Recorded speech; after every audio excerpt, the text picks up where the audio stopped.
All right, and that takes us into our main event. We finally get to see a Hermansson fight, something we've been waiting for a long time. It did get canceled against Darren Till. Our boy Kevin Holland stepped in. We were really looking forward to seeing him, but alas, the coronavirus has played its part, and he did test positive, so we won't be able to see him. But kudos to Dana White for getting Hermansson a fight, a good fight, a really good fight here. I can only imagine what a roller coaster it's been for that scheduling team. So, we do have Jack Hermansson coming in. He is fighting Marvin Vettori here, which is going to be a very credible opponent for him.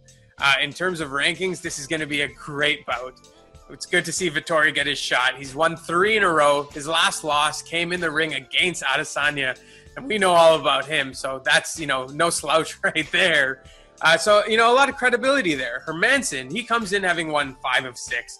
His lone loss does come to Jared Cannonier, who we saw lose to Robert Whittaker in a main event just recently. So, this fight is really his to lose. He's been prepping for it for a long time. He's been licking his chops, waiting for his opponent, and he has somebody who's taking the fight on short notice. So it's really his to lose, in my opinion. Where do you kind of see this one going, Siraj? That's actually where I kind of disagree with you, right? Because Marvin Vettori is the kind of guy where if you look at the experience that he's put together over the last, 6 months of pandemic, I mean, his fight might be one of the most anticipated fights in the entire Corona period, because Carl Robertson ended up talking a lot of smack to him, and these guys had encounters in hotel lobbies. I mean, the first fight was a missed weight thing due to weight cut, and he got sick, so Marvin Vettori was already pissed about that, and so they ended up meeting again within a month of that, and so there was so much history, and it was such a big fight for MMA fans, like the diehards, because there was just so much raw emotion that went into it, and it was also at the heart of when the UFC was really trying to keep the fights going and stuff, and it was just such a great time to kind of see Vettori get that huge platform to kind of sell his own fight there. And so fast forward till now, you talk about Jack Hermansson, I keep bringing this fight up because we've only had 3 bad cards since we started this entire thing. And I can tell you right now, Anthony Smith against Glover Teixeira, Kelvin Gastelum against Joker, and 2 weeks ago, that's basically the worst we've seen. And so we've done really well. That heel hook really woke me up, because I think Kelvin Gastelum is one of those guys that can find himself in unopportunistic positions, whereas if he's got his wits about him, against Adesanya, he was looking phenomenal, right? That's probably where a lot of the tape and a lot of the money got put on Gastelum. But remember, the odds, they weren't that far off of each other. So that's where I think, if he can utilize the grappling, if he can get those opportunistic positions to kind of take Vettori down and use those limbs, he's got such a good reach. That's where the fight's going to be taking place. Now, to kind of counter your point a little bit, this is where I think Vettori kind of comes in as a very, a black sheep, if you will, because everyone's going to say, he took the fight on short notice and all that kind of stuff. But in reality, this guy's probably been in camp waiting for someone to drop out of a fight, or even getting ready for his next booked fight. I have no clue what he's going to look like coming into the weigh-in, so this is a big fight for that. But come on, man. From a striking perspective, 2 losses in the UFC, split decision against Israel Adesanya. That's a massive deal to me. And then the other one's, Antonio Carlos Jr., who's also a crazy good finisher at the UFC level. Both decisions, one split against the man himself, Israel. So we know who the better striker is here. There's no question. And so that's what has me really, really trying to analyze this fight a bit more than, say, just the short notice fighter with a guy who could potentially see a title shot in the next, 5 to 6 months with a win. That's where I'm kind of picking this fight apart. Absolutely. And, before we dive right into the odds here, that kind of analysis will come into play in pitching these odds, because I did see value in a certain side here, and I'm curious to see where you think this lands. To see if we're kind of on the same page here. So who do you see as the favorite, and by how much? Yeah, it's really funny you say that, right? Before we actually recorded the segment on Santos and De La Rosa, I kind of talked to you about how, records can be so misleading. Think about boxing, you could be a 20-0, 25-0 boxer, but you get that one loss on your record, you're boxing in your mom's basement for the next year till you get those next 5 wins to balance out the one loss. So it's like, when you look at Vettori, bro, I mean, those losses are so credible. You know what I mean? He's got 3 losses to his name. One was back in 2014, even before the UFC.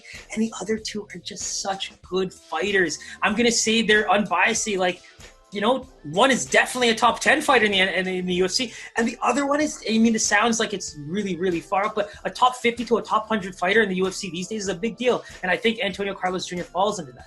And that's where, like, I think the fight's going to be a lot closer than people think. And Mm-hmm. I would actually go as far as saying, you know, I really believe that Marvin Vettori should be a dog just because of the fact that he's, you know, taking this fight on short notice, but it's a lot closer than people think. And I was going to make a big joke about how I thought these odds are going to be so far apart to kind of get you hyped up to kind of do your spiel, but it's just such a good fight, man. And it's such a classic example of a great striker versus a very, very aggressive grappler.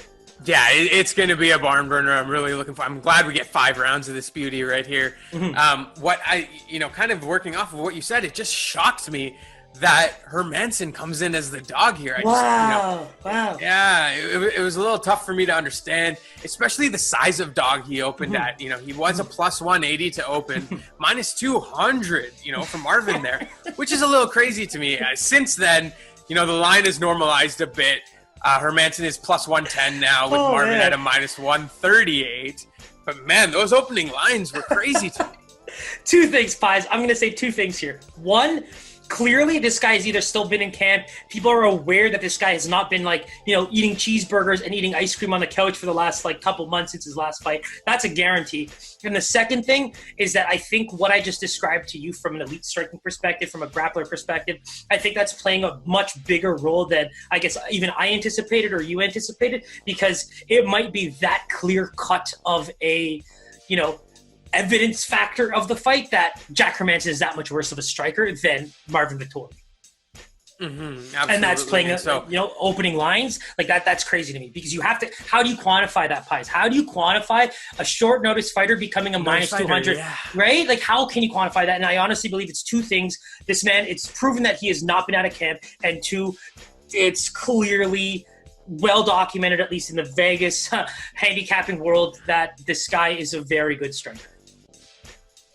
Yeah, absolutely. And you know, that line movement is very interesting then as well, right? Like it's dropping heavily from a minus 200 to nearly a minus 130. You know, there's a lot of moving pieces here that we're going to have to monitor. Really want to look to see how they look on the weigh-ins. And yeah, you know, before we lock in our pick there. But Pi said it best, right? Like, the one thing I kind of want to touch on there is you have to also realize, like, Jack Hermansson is going into this fight potentially being the next in line for a title shot. You know, like, that's where you really do have to kind of gauge who, just to, you know, whether you listen to us, whether you have your own little lean, that's where this fight is very, very exciting, but also shocking. Like, if you're going to be the, you know, the vet in the bet, you really just have to kind of pick your shots. But if you're the casual in the bet, well, hell, man, I'm seeing a potential title challenger going right into a fight as a dog with a short notice fighter. You're probably pounding that, wouldn't you agree? It seems juicy, man. And that's where you're seeing, that's where your minus 200 just got to a minus 130, my boy. It makes perfect sense, right? Yeah, it's so true, man. It's so true. All right, so stay tuned for that one. We're going to wait to see the weigh-ins before we lock that in. Hundo. As usual, hit that subscribe button. It's Please below. do. We need you to hit that bell button. Our information is there, Instagram, Twitter. Our picks go up there closer to the fight, so stay tuned for that. Anything else you need to plug there, Siraj? Yeah, one thing I want to quickly touch on, you know, we've been really happy with the feedback that we've gotten on the MMA stuff. We did find that kind of our own Paizaan account was getting a bit convoluted there because we're putting so much effort and having so much fun doing this that we thought, you know what, this is becoming our bread and butter. It's the one thing that we're consistently doing every week for you guys. So let's go ahead and make our own MMA page. So right now, we do have pretty much a brand new account that's been set up within the last week or so. The Paizaan MMA, go check it out. If you love the sport, if you love us, by all means, all of our picks, some clips of the show will be on there. But YouTube, you want the full show, or, you know, last minute, you want to check out some fighters before you make your picks for Friday, Saturday, we'll have the individual clips up by then. So less than 3-4 minutes for you to analyze your fighter and get that pick in. Perfect. That was fun, Siraj. Always a pleasure, man. Yeah, we'll see you soon. I'm really excited, man. We'll talk soon. Probably before Saturday. Take care, brother. Easy, man.